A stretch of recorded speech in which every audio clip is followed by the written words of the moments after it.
Severo Correia, que está em Padre Miguel, Rio de Janeiro, nos assistindo. Fátima Martins Pereira, muito bom dia, muita gratidão. Cada dia um aprendizado para nos fortalecer. A Márcia Medeiros de Santana, aqui em São Paulo, diz: quanto trabalho temos pela frente para estudar e compreender o Espiritismo, devido às informações equivocadas que nos foram passadas anteriormente, mas graças a Deus temos tempo, muito tempo, para estudar e praticar e ir de passo a passo, cada um no seu ritmo, evoluindo conforme os planos da espiritualidade maior. Valeu aí, Márcia, pela sua opinião. O Edmar Teixeira diz o seguinte: estou assistindo o programa e o que vemos em algumas casas espíritas é a falta de fraternidade com as pessoas que chegam à casa pela primeira vez. As pessoas não passam nenhuma informação a respeito da doutrina. Esse é um outro detalhe que a gente pode até abordar em próximos programas, que é a recepção da casa espírita. Já fui em muita casa espírita, Edson. São poucas que colocam ali gente que gosta de gente para recepcionar, que tem aquela acolhida, sim, a inclusão. Sim. E aí entra nesse detalhe que o ouvinte fala, que realmente fica uma coisa fria, e quem chega pela primeira vez não sabe para onde ir, o que fazer, com quem falar. Sabe qual é o erro, Cláudio? É que a pessoa, primeiro, são duas coisas ao meu ver aí. É que a pessoa que está recebendo, ela esquece que um dia ela foi recebida. Isso. Que ela também chegou lá, às vezes dolorida, né? Às vezes destroçada, desesperançada, buscando ajuda. Ela esquece disso, porque agora ela está equilibrada. E o outro erro, ao meu ver, é o dirigente tratar o tema recepção com, vamos assim dizer, menosprezo. É do tipo assim: vamos pegar as pessoas que estudam, que conhecem a doutrina, para tratar de temas mais elitizados. A recepção a gente entrega para os que estão chegando, os mais novos. Para mim tem que ser o contrário, você tem que colocar na recepção pessoas preparadas, pessoas que já vivenciaram, pessoas que já adquiriram uma compreensão maior da doutrina, que têm essa capacidade de entender que o que ela sofreu, né, no passado, a outra que ela está recepcionando pode estar sofrendo, que ela não julgue, que ela não condene, que ela não, né, que ela olhe aquela pessoa como alguém precisando de ajuda. Usar aquele exemplo de Jesus. Quem é que precisa de médico? Quem precisa de médico, Cláudio? Os doentes, né? Então... Pois é para refletir aí essa questão. Agora, quem sofre a homofobia, Edson, deve agir de que forma? Deve realmente ir atrás dos seus direitos, processar as pessoas? Como é que deve ser essa postura de quem sofreu a homofobia? Então, isso aí, Cláudio, esse assunto, ele é um assunto que ele não tem que ser restrito apenas a LGBTI+. Ou para quem sofre homofobia. Ele é um assunto que tem que ser visto para quem sofre racismo, é um assunto que tem que ser visto para quem sofre violência doméstica. Ou seja, essas pessoas que estão sofrendo em função da não entendimento da sociedade, da lei de igualdade, por exemplo, dos direitos, essas pessoas têm todo o direito de lutar para que sejam reconhecidas. Então tem que buscar, sim. Você começou lendo essa matéria dizendo que existem poucas delegacias. Ou seja, existe pouca delegacia, inclusive da mulher. A gente está começando a perceber que se as pessoas não lutarem, não vai haver o reconhecimento, né? Não vai ter a compreensão. Você só consegue... Uma vez uma pessoa perguntou para mim aquela história, né? Por que deixam que o mal exista? Ora, como é que você vai saber o que é o bem se você não saber que existe o mal? Você tem que saber fazer a distinção, você concorda? Então, como é que você vai saber que existe esse público sendo menosprezado, sendo violentado, sendo, né, de alguma forma espizinhado socialmente por pessoas preconceituosas, se elas não se manifestarem? Só que o que eu entendo é que a manifestação ela tem que ser ir pelo lado do direito, né? Do lado da legalidade, para que se criem leis, para que se criem condições, para que as pessoas aprendam Porque tem pessoas que, infelizmente, só vão entender determinadas coisas quando elas virem que existe uma lei. Que elas vão ser, de alguma forma, penalizadas por aquilo. Né? Que vai doer no bolso delas também, por exemplo. Aí elas vão enxergar, falar, opa...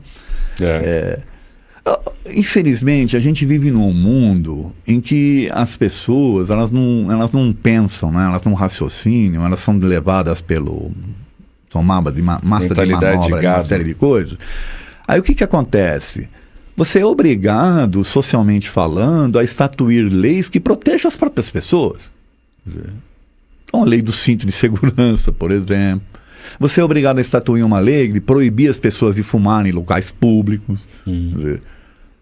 Então, você percebe? Ou seja, então, se não houver a manifestação, e essa manifestação, no meu modo de ver, eu acho que esse público tem se manifestado. Aí vai uma crítica minha no sentido construtivo para esse público, tá? E eu não estou falando público no sentido do preconceito, não. Eu estou falando no sentido de que, como vocês estão se juntando, né, para lutar pelos seus direitos, os quais eu acho que são válidos, só não podem fazer de forma a violentar os outros. E, infelizmente, é isso que está acontecendo. Quer dizer, estão querendo, alguns, né, não todos, estão querendo, de alguma forma, impor, mas de uma forma a fazer com que as pessoas engulam, quando, na verdade, tem que haver a compreensão e tem que haver a aceitação.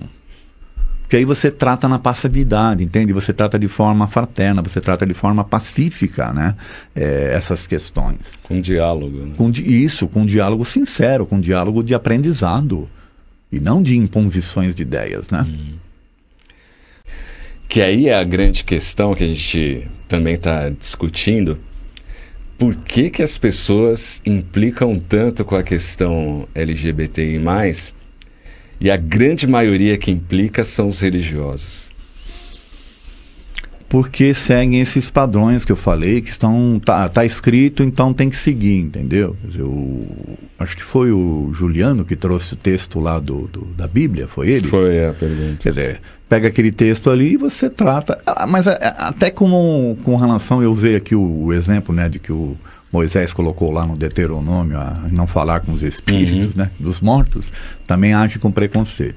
Então, infelizmente, é o preconceito baseado na falta de raciocínio, na falta, inclusive, de compreensão do próprio Jesus, que veio apresentar um Deus diferente daquele que estava sendo mostrado.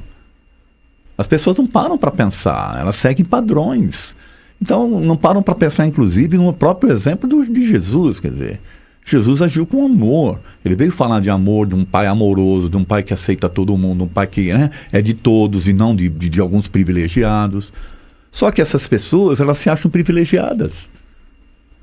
É o meu Deus é diferente do teu Deus, então o meu Deus é que vai me proteger em relação ao seu. Falta... As pessoas não param para pensar que isso, na verdade, e não se ofendam comigo quando eu falar isso, é só para refletir. Na verdade, quando você age assim, você está agindo com orgulho e com vaidade, que é totalmente contrário aos ensinamentos que os Espíritos vieram nos trazer.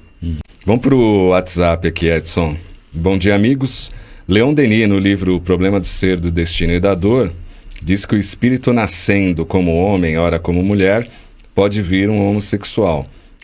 Eu li esse livro, mas não lembro desse trecho, eu vou pesquisar. E a Elaine Stoder da Vila Carrão, ela cita também um outro médium que também fala sobre este mesmo assunto, mas a gente não pode esquecer, né, Edson, que são opiniões particulares e não opiniões da doutrina espírita. Não.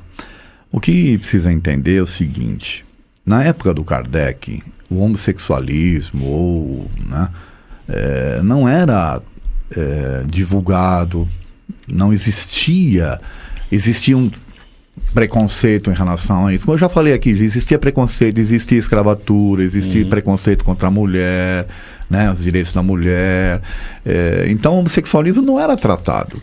E o Kardec, e o Kardec não tratou desse tema, tá certo? Porém, ele tratou de temas interessantes. Então, por exemplo, questões 200, 201 e 202 do Livro dos Espíritos, que eu convido os ouvintes para ler.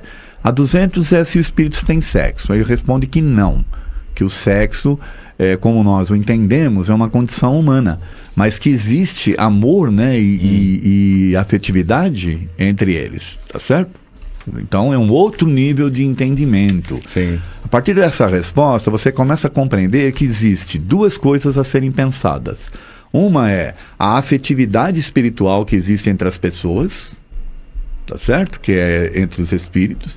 E a outra é a relação sexual em relação à necessidade de inter-relação, né? Até para procriação e por uma série de coisas. Tem pessoas que acham que eu sou, preconceituoso quando eu falo que o sexo é só para procriar. Não é isso que eu estou dizendo. Eu estou dizendo que é uma condição humana física, que não existe no plano espiritual. Por quê? Porque não existe inter-relação entre um espírito macho e a espírita fêmea para gerar espíritozinhos.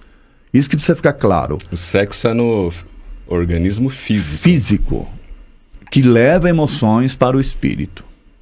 Aí é que a gente tem que ter essa compreensão. Então, quando o Kardec faz essas perguntas, aí vem na sequência. Quando encarnar o espírito que não tem sexo, ele escolhe o corpo masculino e o feminino, por quê? Quer dizer, aí vem a resposta, dependendo da necessidade de aprendizado que ele tenha que passar. Tá certo? Então, se existisse na época homossexualismo, então Kardec faria a pergunta. Bom, então por que tem pessoas que não se encontram, né, ou não se realizam nem no sexo masculino e nem no feminino? Talvez viesse a resposta. Só que nós não temos essa resposta. Nós temos que fazer deduções. Então, qual é a dedução? Dedução, tá, ouvintes? Não é informação do plano espiritual, não.